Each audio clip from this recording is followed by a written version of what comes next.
Ikhwan fillah, a'azakumullah.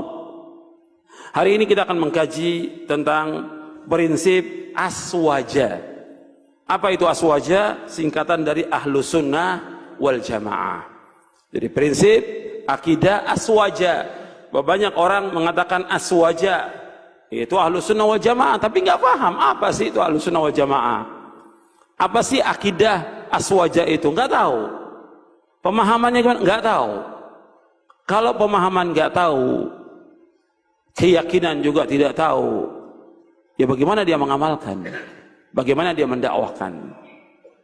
Maka yang pokok pertama kali yang harus kita kaji tentang akidah. Akidah ini prinsip. Sebab sempurna dan tidaknya amal kita tergantung dari akidah kita, benar atau tidak. Diterima dan tidaknya amal kita tergantung dari akidah kita, benar atau tidak. Maka kita harus terus mengkaji tentang akidah Ahlus Sunnah wal Jamaah ini. Maka saya sebutkan tentang prinsip aswaja biar orang umum juga paham bahwa aswaja itu artinya Ahlus Sunnah wal Jamaah. Yang kita kaji juga aswaja. Kadang-kadang suka dibedakan. Kalau ini bukan aswaja, yang kita aswaja. Padahal saya tulis buku ini syarah akidah Ahlus Sunnah wal Jamaah. Cuma karena mereka singkat, aswaja sama Ahlus Sunnah wal Jamaah. Cuma karena kiainya Ustaz bilang beda. Yang itu bukan aswaja, itu Wahabi. Yang ini aswaja. Jadi gimana untuk menjelaskan? Ya udah tulis aja judulnya prinsip akidah aswaja. Supaya mereka paham bahwa pada hakikatnya dakwah salaf adalah dakwah Ahlus Sunnah wal Jamaah yang disingkat dengan aswaja di Indonesia ini. Maka kita akan kaji apa yang dimaksud dengan akidah Ahlus Sunnah wal Jamaah supaya kita paham. Tentunya nggak semua poin kita bahas karena nggak mungkin kita mengkaji di Radio Roja aja itu 2 tahun belum selesai, gitu. Ya, dari 80 poin lebih belum selesai. Apalagi ini waktu cuma dikasih 3 jam sampai zuhur, nggak mungkin. Tapi insya Allah manfaat. Setiap kajian sedikit aja. Kalau yang dikaji itu ilmu manfaat dan kita mensyukuri sedikit yang diberikan, kita syukuri. Kata Nabi SAW dalam hadis yang diriwayatkan oleh Imam Ahmad dalam musnadnya, man lam yashkuril qalil lam yashkuril kathir wa man lam yashkurin nasa lam yashkurillah. Kata Nabi, barang siapa yang tidak bersyukur dengan yang sedikit, nggak akan bersyukur dengan yang banyak. Barang siapa yang tidak bersyukur kepada manusia, dia tidak akan bersyukur kepada Allah SWT. Hadis ini hasan dan dihasankan oleh Syekh Albani dalam silsilah hadis as-sahihah. Sekarang kita bahas ikhwan fillah, azakumullah. Dari mulai yang pertama kita bahas tentang akidah. Kalau Ahlus Sunnah wal Jamaah, kita bahas akidahnya dulu, baru setelah itu kita membahas tentang kalimat Ahlus Sunnah wal Jamaah, baru yang lainnya insyaallah. Kemudian ikhwan fillah, azakumullah, tentang al-jamaah. Ini antum lihat dulu hadisnya supaya jelas, hadis yang sahih. Hadis ini hasan, tapi ada beberapa riwayat yang lain yang sahih tentang hadis ini, yaitu hadis tentang iftirakul ummah. Antum lihat di halaman 14, halaman 15. Halaman 14, halaman 15 dari buku ini, Syarah Akidah Ahlussunnah wal Jamaah. An Auf bin Malik radhiyallahu anhu qala qala Rasulullah sallallahu alaihi wasallam iftaraqatil yahudu ala 71 firqatan fawahidatun fil jannati wa 70 fil nari wa iftaraqatin nasara ala 72 firqatan fa 71 fil nari wa wahidatun fil jannah walladhi nafsu Muhammadin biyadihi la taftariqanna ummati ala 73 firqatan wahidatun fil jannah wa 72 fil nar. Qila ya Rasulullah man hum? Qala al-jamaah. Dari sahabat Auf bin Malik radhiyallahu anhu, ia berkata, Rasulullah SAW bersabda, umat Yahudi berpecah menjadi 71 golongan. Maka hanya 1 golongan yang masuk surga dan 70 golongan masuk neraka. Umat Nasrani berpecah menjadi 72 golongan. 71 golongan masuk neraka dan hanya 1 golongan yang masuk surga. Dan demi Allah yang jiwa Muhammad berada di tangannya, sungguh akan berpecah belah umatku menjadi 73 golongan. Hanya satu golongan masuk surga dan 72 golongan masuk neraka. Rasulullah SAW ditanya, wahai Rasulullah, siapakah mereka satu golongan yang selamat itu? Rasulullah menjawab, al-jamaah. Hadis ini hasan diriwayatkan oleh Imam Ibnu Majah dan juga Al-Lalikai dalam Syarah Usul I'tiqad Ahlussunnah wal Jamaah, Ibnu Abi Asim dalam kitabnya As-Sunnah. Hadis ini hasan. Tapi ada yang hadis yang semana dengan ini yang sahih, yang diriwayatkan dari sahabat Abu Hurairah, sahabat Muawiyah dan yang lainnya. Banyak sahabat yang meriwayatkan tentang hadis iftiraqul ummah. Di hadis ini disebutkan 71 Yahudi berpecah. 70 masuk neraka, 1 masuk surga. 1 yang masuk surga yang mengikuti Nabi Musa alaihi salatu wassalam, yang beriman kepada Allah dan beriman kepada Nabi Musa alaihi salatu wassalam. Kemudian Nasrani berpecah 72 golongan, 71 masuk neraka, 1. 71 masuk neraka, 1 yang masuk surga, yang beriman kepada Allah dan beriman kepada Nabi Isa alaihi salatu wassalam sebagai nabi dan rasul, bukan sebagai Tuhan, yang dia mengikuti Nabi Musa, mengikuti Nabi Isa alaihi salatu wassalam. Kemudian dan juga mengikuti syariat yang dibawa oleh Nabi Isa alaihi salatu wassalam. Dan umat Islam berpecah menjadi 73 golongan. 72 masuk neraka, 1 yang masuk surga. Anda perhatikan di sini.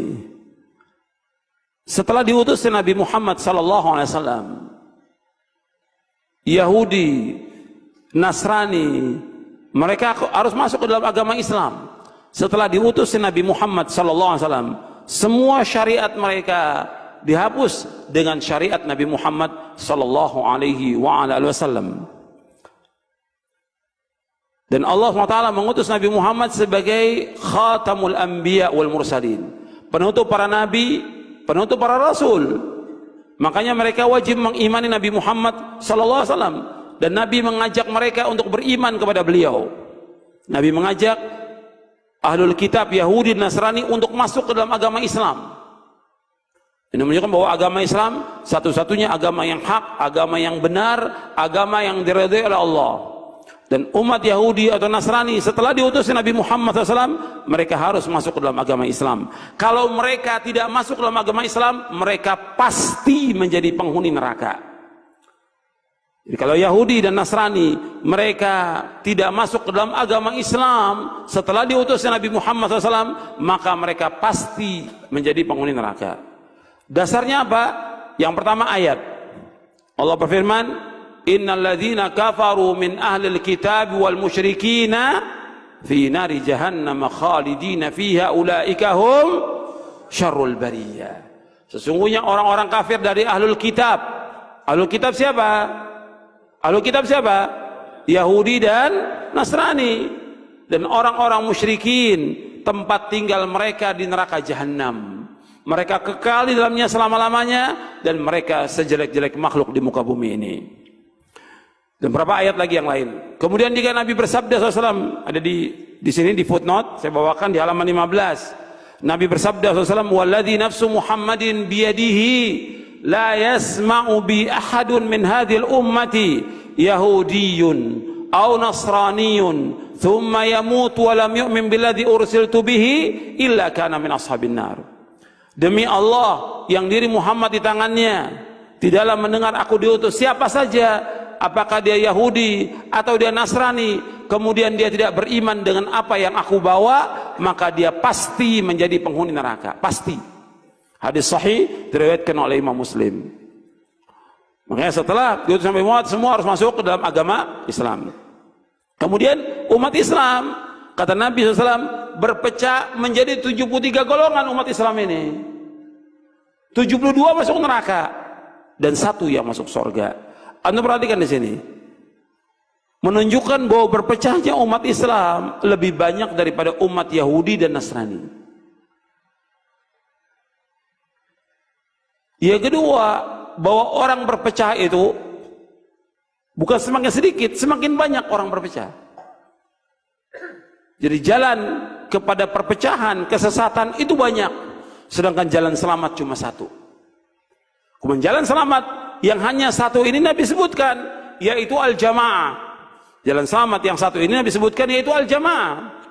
Dijelaskan dalam hadis yang lain, untuk melihat sesudahnya, Nabi menyebutkan kulluhum finnar illa millatan wahidatan ma ana alaihi wa ashabi. Semuanya masuk neraka kecuali satu, yaitu orang yang mengikuti aku dan para sahabatku. Artinya orang yang aku dan para sahabatku berjalan di atasnya. Hadis ini hasan diriwayatkan oleh Imam Tirmidzi dan Hakim dari sahabat Abdullah bin Amr radhiyallahu anhuma. Jadi ikhwan fillah, azakumullah, bahwa umat Islam, kata Nabi SAW, berpecah menjadi 73 golongan. 72 masuk neraka, 1 yang masuk surga. 72 masuk neraka nggak kekal. Selama mereka masih ada iman dalam hatinya, nggak kekal dalam neraka. 1 yang masuk surga, yaitu yang mengikuti Rasulullah SAW dan para sahabatnya. Maka ini yang wajib kita ikut. Rasul menyebutkan demikian dan riwayatnya sahih. Riwayatnya sahih, ada tentang iftiraqul ummah. Kemudian ikhwan fillah, azakumullah, makanya kita harus mengkaji dan mempelajari tentang akidah ini, akidah yang selamat ini. Bapak Nabi menyebutkan 1 yang selamat itu al-jamaah, yaitu orang-orang yang mengikuti aku dan para sahabatku. Karena memang jalan selamat hanya 1, bukan 2, bukan 3. 1 aja. Yang lain semuanya membawa pada perpecahan. Ketika Nabi menyebutkan ayat dalam surah Al-An'am, surah yang ke-6, ayat 153, wa anna hadha sirati mustaqiman fattabi'uhu wa la tattabi'us subula fatafarraqa bikum an sabili dzalikum wasaqum bihi la'allakum tattaqun. Inilah jalanku yang lurus, ikuti jalanku yang lurus ini, dan jangan kamu ikuti jalan-jalan yang membawa kepada perpecahan. Jangan ikuti jalan-jalan yang banyak itu, yang beraikan kamu jalan Allah. Demikianlah Allah wasiatkan kepada kamu agar kamu bertakwa kepada Allah Subhanahu wa taala. Jadi ikhwan fillah, azakumullah, jalan menuju selamat itu hanya 1, bukan 2. Makanya dijelaskan oleh Abdullah bin Mas'ud radhiyallahu an, ketika Nabi menjelaskan ayat ini, Nabi menggaris 1 garis yang panjang. Kemudian di kanan kiri jalan garis itu Nabi kasih garis yang pendek. Kata Nabi SAW, ketika Nabi menyebutkan 1 garis yang panjang, wa anna hadha sirati mustaqima. Kemudian garis yang pendek ini, kata Nabi, ma min sabilin illa wa alaihi syaitanun yad'u ilaihi. Tidak ada sebenarnya dari jalan-jalan ini maka syaitan yang mengajak kepadanya. Artinya Nabi melarang kita mengikuti jalan yang pendek itu. Jalan ini apa? Yaitu aliran, golongan, pemahaman, dan yang lainnya yang menyesatkan manusia dari jalan Allah. Jadi 1 yang selamat. Makanya ikhwan fillah, azakumullah, kita wajib mengikuti yang 1 ini agar kita selamat. Kita ingin selamat dunia dan akhirat, dan kita semua ingin masuk surga.